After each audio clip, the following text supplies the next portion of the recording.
Where do you hold this? How do I look like I'm, 20 again and, like all the... Oh no, they are 20. I'm just doing another intro to another one of my very popular videos, and I'm thinking of putting the personality up front, so everybody wants the personality and the dog. I'm taking the opportunity of her being stubborn and sitting still to record this intro to this very exciting video, which is about... the Atlanta Falcons. Enjoy. Twisted Metal has seen it all. Well, as long as when you say all, you mean a guy called Calypso who essentially grants wishes, cars shooting cars, characters that are cars and vice versa, large interactive levels, and pure multiplayer joy. Then that's the right kind of all. It's the oldest surviving PlayStation franchise, appearing before the likes of Gran Turismo, Ratchet & Clank, and even all-time classic that survives eternally in our hearts, Haze. Because of this, Twisted Metal is a name that's known, one that's loved in certain circles, and one that brings back those intense nostalgic pangs we all love so very much, at least if you played any of them for a significant amount of time in your youth. At the same time, it's a series that saw a sharp rise, a sharp fall, an attempt to come back, and was ultimately left to wither on the vine. I love some of the series, and I'm one of those insufferable twerps who still bleats on about the second game all the time, so I decided to take a look back. The rise, fall, and ultimate what the hell is Sony even doing with the series of Twisted Metal. That was the original title, it's probably not clickable enough for YouTube. Ah well, let's begin back in the dark ages of the mid-90s. Codenamed Firestorm, and going through the names High Octane, Urban Assault and Cars and Rockets, the newly formed dev team known as Single Track would eventually settle on Twisted Metal. Evocative, rolls off the tongue, certainly not as cliche as some of those earlier names, it set out the stall from the get-go. It also set out an ice cream truck with an angry clown on it from the get-go, but there you are. The concept for Twisted Metal dates back to 1993, with developers David Jaffe and Scott Campbell working on ideas to pitch at those with the money. Inspiration, as it usually does not, came from being stuck in Los Angeles traffic. The fantasy arose from the situation. What if this car had missiles and guns on it? If you've ever been in LA traffic, you'll know exactly where they were coming from. And just like that, an idea took its form. The pitch went out to Sony that Single Track wanted to make a car combat game, and it was approved. A few months of development and second guessing followed, with a modest, relatively speaking, $850,000 budget propping the whole thing up, and Twisted Metal was all but ready to be unleashed as an early title on Sony's brand new PlayStation.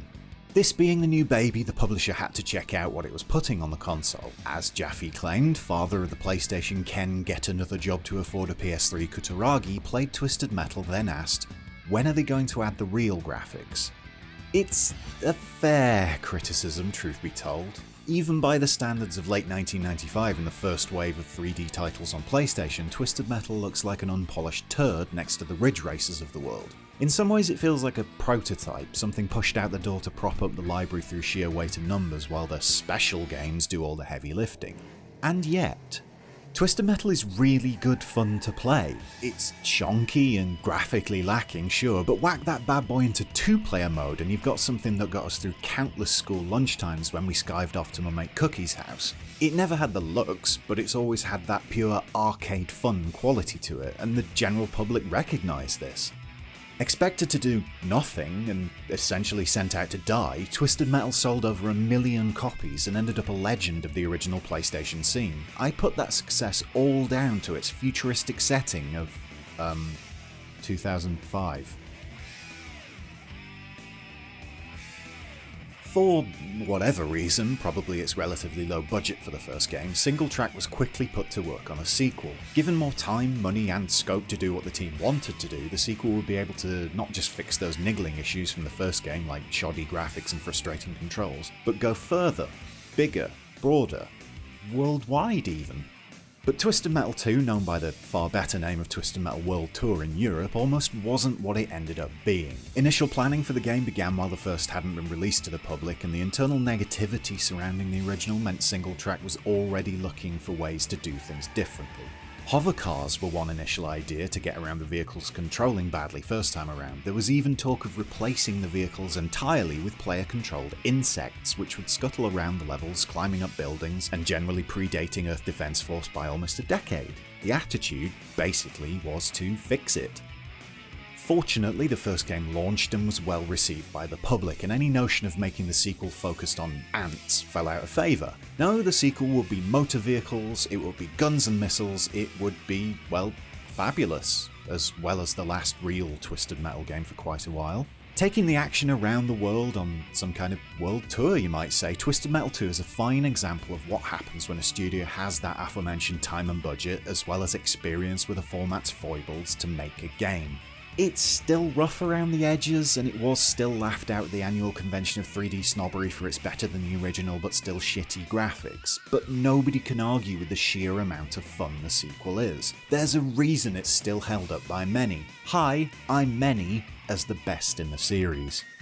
As well as featuring a whopping 2 female characters this time around, World Tour is just a far more confident, tighter experience than the first. Pickups are easier to see, health recharging isn't as awkward, instead just relying on, well, more pickups. Hidden powers are added that both introduce an element of strategy to proceedings, this was the first time the now ubiquitous freeze ability made itself known, as well as making it so even when you run out of weapons you're still able to do something. And best of all, it's challenging rather than just an outright cheat a la the first game. Well, sort of. It's tactical. Freeze an enemy as Mr. Slam, hit them with his special, throw them off the side of a building. Okay, so it's not deep mind levels of thought, but it is that inkling of depth that elevates an experience. Levels of destructible elements, naturally blowing up the Eiffel Tower is an all-time classic, but I still get a giggle from setting the Mona Lisa on fire to reveal a cheat. It's a game of assuredness, a confidence that wasn't quite present before. Twisted Metal 2 knows exactly what it's trying to be, and there's no second guessing its intentions. I mean, even its story is pretty good and genuinely well presented and acted. I can find plenty of faults with the game, but the important thing to bear in mind here is, I don't care. That's how World Tour makes me feel still, and how it made many feel back in 1996. Reviewing well and selling 2 million copies worldwide, an estimate at least, the scene was now set for the established and trusted single-track team to take Sweet Tooth & Co.'s manic car combat into its third iteration and perfect the formula. So, naturally, this is when the studio severed its ties with Sony, citing reasons such as working incredibly long hours for little in the way of financial reward. Step forward, 989 Studios. With the original custodian of Twisted Metal off being absorbed into GT Interactive, it was left to Sony subsidiary 989 Studios to pick up the reins and power slay Twisted Metal into a loop-the-loop. I've got all my forms of transport metaphors mixed up there. 989 had to make a threequel is what I mean, and it had to make a bloody good one because people were expecting something special after the second game, and it had hardly any time at all to make it. I can't tell if it's that expectation that really helped to hammer home just how bad Twisted Metal 3 was when it did release in 1998, but it can't have helped. Nor can the woefully short development time allotted.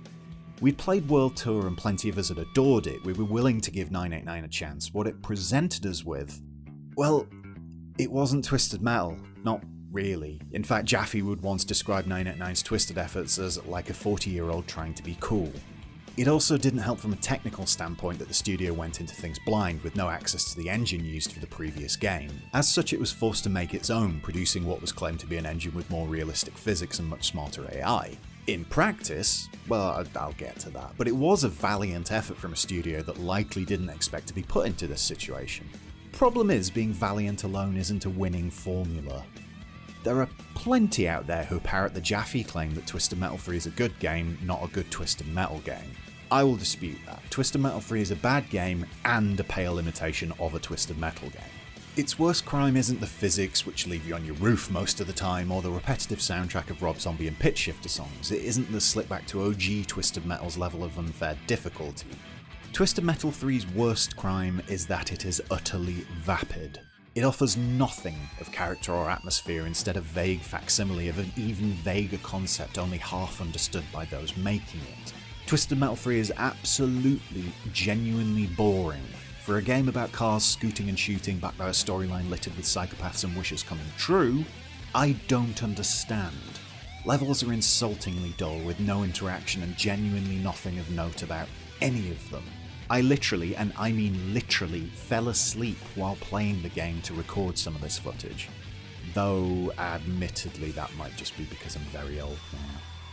What didn't help Twisted Metal 3's reputation is that Vigilante 8 came out in the same year and also touted those more realistic physics while actually doing them well, and setting the game in an engaging narrative framework and offering up a great selection of large, interactive, interesting levels. What also didn't help was a bunch of the former Twisted Metal devs at Single Track, including co-creator Campbell, had put together its own take on the car combat genre in the shape of Road Trip Vacation 2012. While not the genre's greatest, it showed a much more vital, exciting and inventive take on things that Twisted Metal 3 could ever hope to achieve. It also has plenty of ska on the soundtrack, which is so late 90s it hurts. Despite all of that, Twisted Metal 3 ended up doing well commercially and sold over 1 million, even if the reviewers didn't like it, because the gods do enjoy having a laugh at our expense. Well, either that or this was the sequel to a very popular and beloved game, so your regular bloke on the Clapham omnibus wasn't in the wrong at all to expect the same but better from a sequel. Who will ever know? Not me, that's for sure. So, time passed, pretty much a year if we're being slightly more specific, and 989 returned with Twisted Metal 4. Fixing the dodgy physics in the most part, you do spend less time on your roof. The game also features what I would officially refer to as far more interesting and creative levels, with a little bit of interactivity running through them all.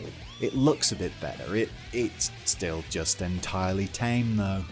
The first two games were vital, urgent. The fourth and the third removed this passion and shunted the focus in all kinds of wrong directions. Whereas the first and second games were a jousting match between two steel steeds, 989's output is an awkward fumbling of trying to get into position until you die. Twisted Metal 4 is laser focused on arena combat to the detriment of the characters and their vehicles, to the interplay and interactivity of levels, though there is some, as I said, and how to put this without ending up on a list? Well, to the detriment of the sadism of the series, frankly. 989's entries feel like bland, designed by committee jobs that were only done because they had to be, not because anybody wanted to. Did anybody, either at 989 Studios or in the rest of the world, shed a tear when the series was removed from its custodian of a couple of years? I doubt it. Single Track had been absorbed by GT Interactive, and in the process a lot of the Twisted Metal team had left to form or join Incognito Entertainment, headed up by Jaffe and Campbell again.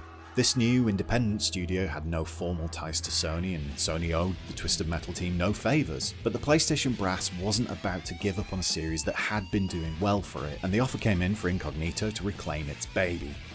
It wasn't to be a simple rehash or return to the golden days though, with Incognito admitting neither it as a studio or Twisted Metal as a series was particularly relevant by that point. So the effort was made to tweak things, to reinvigorate a series that had taken a huge nosedive in quality through its past two entries. Ambitions ran high. This new game would be car combat meets Silent Hill with a Gran Turismo level of physics simulation going on. Except it wouldn't, because that wouldn't be Twisted Metal.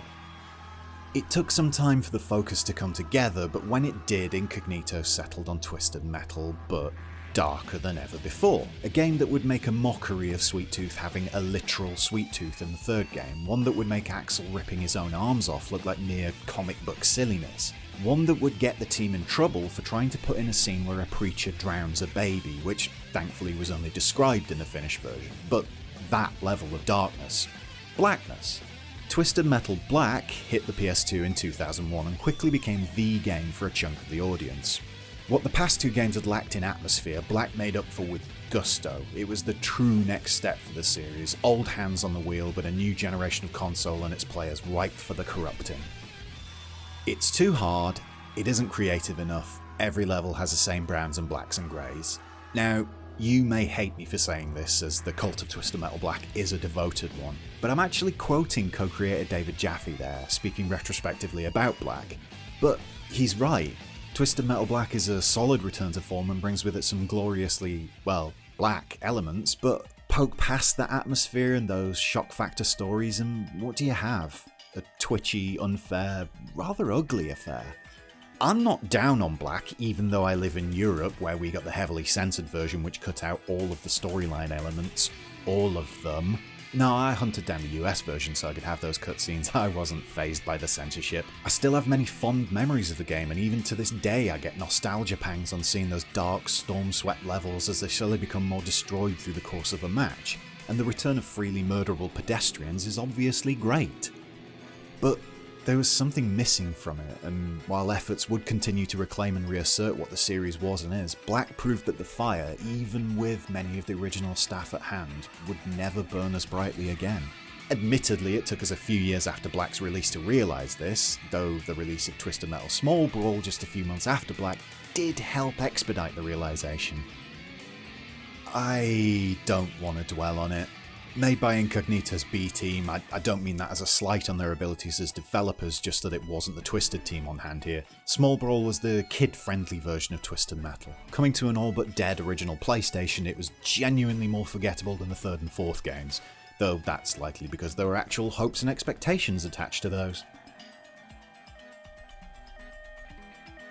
Anyway, moving on. Incognito put itself to work on another Twisted game, but this time with a few elements shifting around. First of all, Jaffe was nowhere to be found on this new title. I don't know why, probably washing his hair or something. Instead, the project was overseen by the rather less vocal co-creator Scott Campbell. Second, the new game would be for Sony's PlayStation Portable, then a viable up-and-coming handheld rather than the lovable dud it ended up as. Disclaimer, I adore the PSP, absolutely brilliant machine. But with the game arriving as a handheld launch title rather than for the established PS2, it's easy to believe there was a bit more freedom in what Campbell's project could and would put together. In the end, what we got was Twisted Metal Head On, a direct sequel to Twisted Metal 2 that entirely ignored the mere existence of 989's third and fourth entries. Usually I'd say that's a bit mean, but considering the quality of those titles, it was not mean. So the return to World Tour's style and story also marked Twisted Metal's first complete game with online multiplayer as standard. Black had an online version released in limited quantities, but it was, oddly, the PSP first to the online as standard post. A returning cast of everyone from Twisted 2, apart from Minion, and a rerun of levels like Los Angeles and Paris, it's obvious what Head On was going for. And, largely, it's a success. It brings back the feel of the second game well enough, though there are some fiddly control issues owing to the PSP's controller layout. Head-On's biggest issue, though, is that it really didn't move much beyond the game it worked so hard to emulate. Twisted Metal 2 is still the better game, but Head-On did do well enough to merit a far more interesting re-release, heading back to a Jaffe-led studio to put together what he would go on to describe as a love letter to Twisted Metal fans. Deep breath. Twisted Metal Head-On Extra Twisted Edition launched in 2008 for the PS2. Yes, 18 or so months into the life of the PS3, this up-resed, special features-laden reworking of Head-On arrived on the console nobody was paying that much attention to anymore. It's easy to see where Sony's priorities were on this project. Extra Twisted was ported by Eat Sleep Play, another studio co-founded by Jaffe and Campbell, staffed this time by a chunk of people who'd left Incognito. See if you can spot the pattern. It added a new level, two-player split screen, took out online play for some reason, probably no point in keeping it for a PS2 game in 2008 to be fair, and generally did the job a port should. What made it stand out that bit more was the extras, not least of which the original ending FMVs from the first game, which at that point had never been released publicly and were, as Jaffe admitted, a lesson that I should never be a film director. Brilliant, terrible, and cheesy in the extreme they are, and you do yourself a favour to go and watch them, they're on YouTube. Also in the extras was an early unfinished example of on-foot sections the devs were planning for a Twisted Metal Black sequel that never came to pass. Reworked into a couple of areas dotted with bits of trivia, it was a cute way of showing off an unfinished part of an unmade game. But it would have been better to actually be able to play the car blasting bit of this unfinished game. Oh wait, you absolutely could do that. Yep, Extra Twisted Edition also included a small bit of the unfinished Black sequel tentatively titled Harbour City as a playable extra. It plays a lot like Black, it's clearly unfinished, and honestly there's not a good deal to note about it besides A, it's really cool for a dev to do this, and B, the way it's presented is really genuinely bad. Rather than just saying here's a bit of unfinished game, have fun, Eat Sleep Play decided to present Twisted Metal Lost, as it calls the beta, in character. So the game was cancelled because of the deaths of 6 key developers in a plane crash, a bit of text informs you. Then a letter from beyond the grave arrived threatening Sony or whoever to show off what they'd worked on, otherwise there'd be some kind of grave consequences. Look, in short, it was a roundabout way of pushing people towards a documentary on Extra Twisted Edition which included a secret code which, when decoded, revealed Twisted Metal was coming to PS3. It was, and always has been, an advert.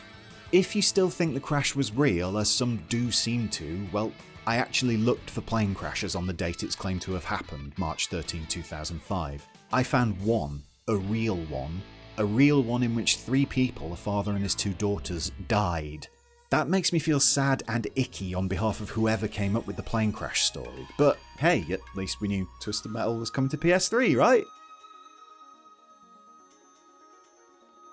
While Head On was a good game and something of a return to the classic themes of the series, it was Twisted Metal 3 in all but name after all, it wasn't a proper home console version. The series still felt like it was being ignored, jostled to the back while the newer, bigger and shinier games got all the attention on stage. While the documentary in Head On's PS2 version outright stated there would be a Twisted Metal game on PS3, this managed to do nothing other than swirl around as a rumour for years. When asked about it, Jaffe would deflect, or sometimes outright say that no, a new Twisted Metal game was not coming to the PS3. Jaffe lied, the shit! Twisted Metal, titled as it was in that reboot-tastic fashion, was revealed at E3 in 2010 and eventually released on Valentine's Day in 2012, which is a superb day for it. Before it even launched though, the problems started to show, and they were mainly centred on Jaffe. A tweet just before the game's launch saw the series co-creator recommending you rent it if you were in it for the single-player action. Not what you'd call textbook marketing. Then, rather tellingly, Jaffe, along with around 25% of Eat Sleep Play's staff, left the company just before Twisted Metal's PS3 release.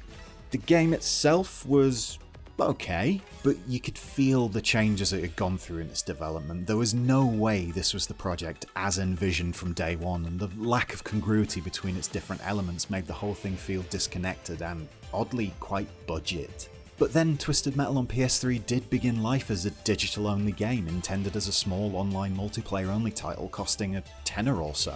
Sony saw something more in it though and upped it to one of its $39 titles, which meant the dev team had to put a bit more in there to make it worth players' time.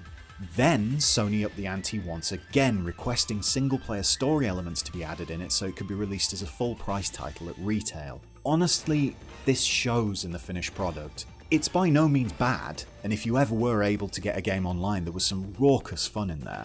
But the focus, the soul of Twisted Metal had been put through the ringer on the project.